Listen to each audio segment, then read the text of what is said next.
This segment is being sponsored by Capital Sportsman. We're being brought to you by Flowers Garden Center. Well, you can strike the garden center thing. They're about out of all those plants out there. They are scrubbing stainless and sharpening knives, babies. It is time for deer processing right around the corner. I'm telling you, Kentucky Open's not far, and they take the Kentucky bucks too, but later on in the season. They will not officially open the doors of the deer processing till opening day of Tennessee statewide deer season, or the youth. They'll open it for the youth, okay? So here's our pictures. This is one of our pro staffers. This is Tanner Hale. Look, he found a mud puddle with toads. That is a toad for sure. Bubba's picture said this, a mud puddle with toads in it. Well, Tanner found it. Let's see. That's a nice one right there. Let's show another picture of Tanner. He's up hamming it up out there in that mud puddle. He needs to give us a call. We need to go out there and see that mud puddle. Tanner did great. And you got two more. Let me show you the next one. Look at that pig. Is that not? And these are different fish now. These aren't the same fish. These are different fish. And Tanner's doing a great, great job. Got one more. That's him with his grandfather right there. That's what you do. You take your granddad with you, buddy, and you put your granddaddy on some fish. Now that's how you turn things around. But I want to thank Tanner Hale. He's a really good guy for our pro staffers here at Southern Woods and Waters. He did want me to mention he used K9 fishing line, and he used a hoppy jig to catch all these fish. So just to let you know, and that was all on Lake Barkley. We got another picture here. Hey, most of us were cooking or doing something on 4th of July, and Greg Gregory put on a little 4th of July open tournament. And this is Brandon Needle and James Humphrey, and they both won that tournament. And it was just a 3-fish limit tournament. Now listen to this. They had 3 fish, 3 bass, legal size, 13.15 pounds in 3 fish. That is awesome, that's a good ladies and gentlemen. That's a good stringer of fish. And just congratulations to Brandon and James. And like I said, we got all of that off of Facebook. And just to let you know. So we appreciate it. You can send your pictures to us here, Southern Woods and Waters, 474 James Robinson Parkway, Nashville, Tennessee, 37219. You can email me at hugh@southernwoodsandwaters.com, but we'd rather you Facebook us. If you'll Facebook Southern Woods and Waters, we'll get it a whole lot faster, and it seems to be a whole lot better pictures. It does. I don't know why, but it does seem like the quality's better when they come through Facebook. So send them to us by Facebook. We'd appreciate that, and we'll get them on here really, really fast. Okay? Say, we have with us tonight, we have the one, the only, Wes Stone, and Wes does a great, great job with Tennessee Deerhunters on their Facebook page. There is a Tennessee Deerhunters Facebook page. And if you will go to it and join the group, just put in your little, I want to join. And that's really all you have to do. But with that, you're going to get a wealth of knowledge and information, experience, from a novice all the way to guys like me that's been shooting them since I was 7 years old. I mean, we got a lot of information to share, and all we hear is, when you hear a need, Wes, you can fix the need, or you can solve the need. There'll be somebody there to answer. That's right. Yeah, somebody exactly right. on that group. 2 o'clock in the morning, there'll be somebody there to answer. Yeah. I mean, if you got insomnia and you just can't sleep and you're too excited, you can go in there and ask what the game plan is going to be tomorrow. That's right. And somebody's going to give you an answer. Mm-hmm. The thing I want to bring to you with is, I mentioned to you earlier before the show, Tennessee Wildlife Resources Agency is one of our sponsors of the show, and they put out today, and I got a bulletin on it, there was a buck, a fairly nice 8-point buck in velvet, still in velvet, of course all of them are in velvet still, killed in Scott County, which is Huntsville, Tennessee. Right, I think I saw that. It was shot from the road. They do know that. The farmer happened to be working out by the barn or something and heard the shot. Immediately called TWRA game wardens and ran over there himself in time to find the buck So nobody cut its head off or its antlers off, or they just didn't get time to get to it. But they're looking for it. And it was killed with a small caliber, probably a 222, 223, somewhere along in there. But here's what I'm going to ask Tennessee deer hunters. In this state and a bunch of other states, bass fishing is big. Tournament trails are big. A lot of guys want to get weekend anglers, weekend warriors. You know, they may be only fishing for $200 and they may be fishing for $10,000. It's big. The opportunity to cheat is there. Yeah. But everybody knows what's going to happen to you if you're caught. And they humiliate you big time on the fishing circuits. You're banned from fishing tournaments. The TWRA can get involved and does get involved. If you took some money, high dollars, it's a federal offense. That's right. It's stealing. Because you've cheated. I mean, you're stealing. You've actually stolen money from people. And if it's over $5,000, it's a federal offense. Yes. And they come after you. Why don't we do that with our Tennessee deer hunters? Why can't, not that we don't want to penalize them, not them, but let's let them be our eyes and ears out there. We need to be. I mean, let's stop this poaching. They're stealing from all of us. Yeah. You're cheating. If we spoke up more too, I think it would cut back more.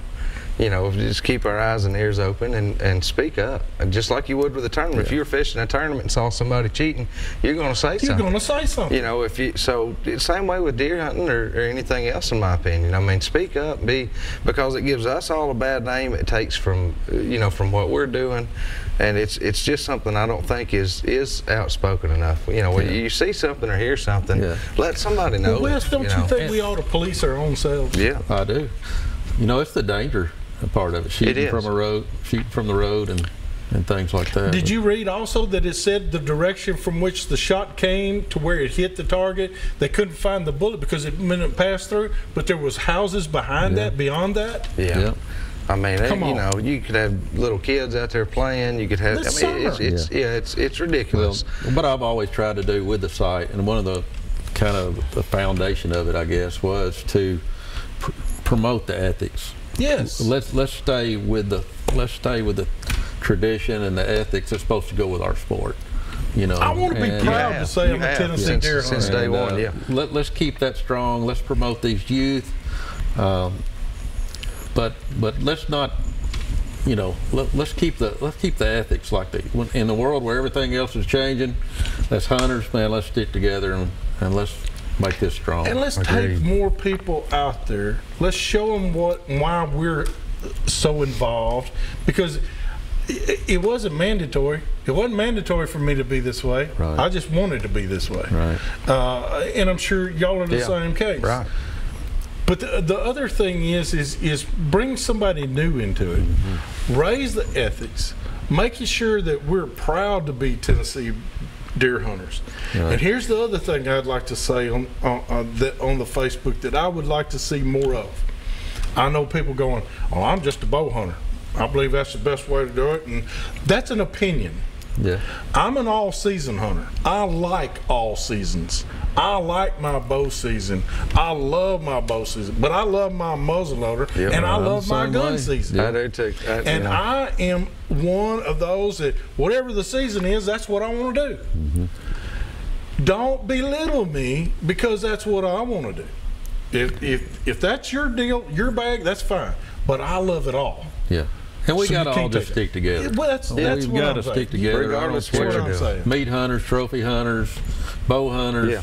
You know, it's all one brotherhood regardless. That's what everybody needs to keep in mind, you know, is that stay together. It doesn't matter. If you want to go meat hunt, go meat hunt. If you want to bow hunt, if you need to use a crossbow or you want to use a crossbow, that's fine. We're on the same team. We're on the same team. And I love to bow hunt too, but I'll sit here and tell you real fast, it ain't a year goes by that it's not during bow season. I'm like, man, I can't wait till I get my muzzle. You know, that joker's in trouble. He was about 40 yards too far, but he is just right for that muzzle. He comes out next week, he's had it. So I mean, that's that's the thing too. We're fighting to keep our sport to a point.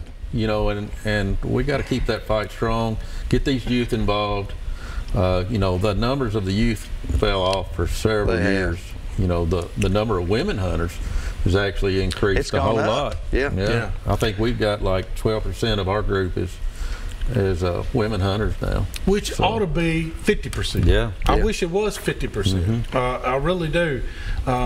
The thing about the kids, getting the kids involved and everything, they've gotten away. You know, it's being raised by a single parent family. Most kids are being raised by the moms, and she doesn't have time to take them hunting and all that, and make sure that their clothes are washed, their beds are made up, and all that, and food on the table. She ain't got time.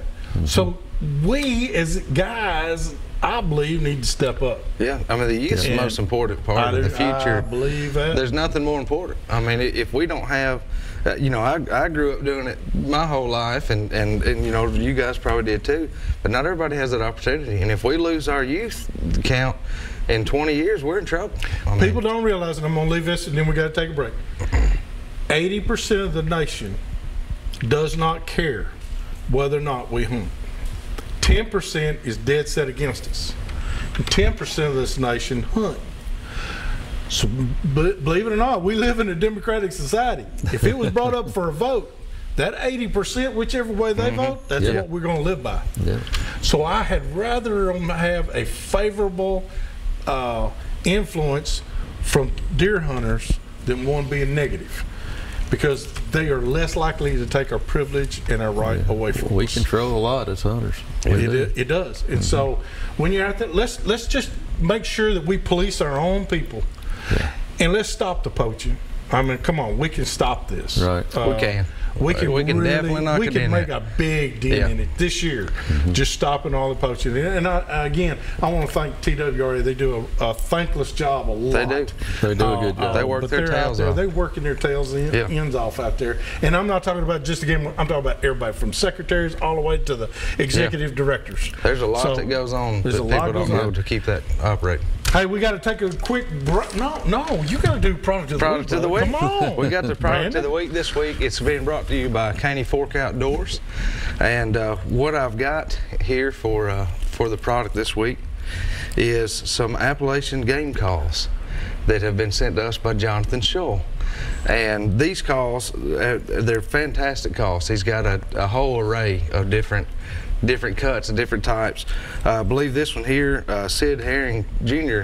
Helped develop, and Bubba Spickard has helped with some, but they have the Plague and several other different types, and they've been great calls. So I think it'd be real nice using them. I got to tell you, I enjoyed those two boys up here last week. I tell you, he's got more one-liners than anybody ever saw. Bubba can rattle them off, can he? He can. Awesome job. But anyhow, excellent calls, and we appreciate Jonathan sending these Appalachian game calls. Game calls. And make them holler, I believe, is their their motto. And you can find him on Facebook, and they're involved in Tennessee Deer Hunters as well. That's right. You know, a lot of these boys are linked in together, especially with Tennessee Deer Hunters. All right, well, check them out. Appalachian Game Calls. Check them out on their website, and tell them you saw it right here on Southern Woods and Waters.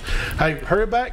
Next segment, we're going to be opening up our phone lines here for you to give us a call, and we're going to talk to Wes a little deeper about Tennessee Deer Hunters and how you can get involved. Be right back with more Southern Woods and Waters.